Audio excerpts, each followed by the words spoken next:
گل، السلام علیکم. السلام علیکم، میں گل بات کر رہی ہوں راولپنڈی سے. جی بیٹا. میں نے یہ پوچھنا تھا کہ میرے 4 ماہ پہلے مجھے یہ ڈائگنوز ہوا ہے کہ میرا کریٹائن جو ہے وہ 18 پہ ہے. اور کتنا ہے کریٹائن؟ کریٹائن ہے 3.4 پہ اور ای جی ایف آر 18 پہ. پھر سے کہنا. کریٹائن ہے 3.4. اچھا. اور ای جی ایف آر ہے 18. جی جی. تو مجھے یہ پوچھنا ہے کہ یہ ریورس یعنی کہ کیسے ہو سکتا ہے انشاءاللہ تعالیٰ. اچھا ایک پہلے یہ بتاؤ بلڈ پریشر تو نہیں ہے؟ جی مجھے بالکل، مجھے بی پی بھی ہے اور میں ڈائبٹک بھی ہوں.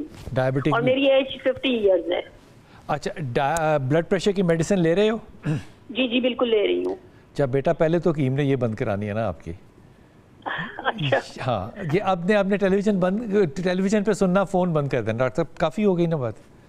جی یہ 3.4 مطلب ابھی کنٹرولبل تو ہے کیونکہ 5 کے بعد وہ ڈائلیسس پہ جاتا ہے تو یہ بڑی جلدی کنٹرول ہو جائے گا انشاءاللہ. یہ جو پہلے نسخہ بتایا نا سارا وہ سیم نسخہ اس کی ہے. ٹھیک ہے ایک دفعہ ریپیٹ کر. ہاں ایک دفعہ میں دوبارہ ریپیٹ کر دیتا ہوں. اور دوسرا اس میں یوریا انہوں نے نہیں بتایا یوریا کتنا ہے. اب اس کے لیے جو نسخہ بتایا، جو پرہیز بتایا، میں دوبارہ بتا دیتا ہوں اس سے انشاءاللہ اللہ کے حکم سے. لیکن بلڈ پریشر کی دوائی اسے روکنا ہوگا.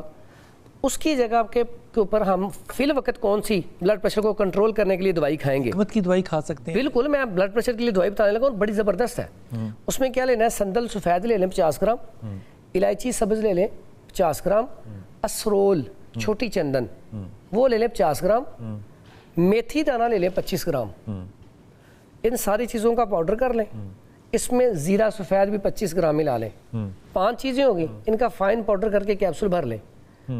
ایسے پیشنٹ جن کا بلڈ پریشر ہائی رہتا ہے وہ یہ استعمال کریں.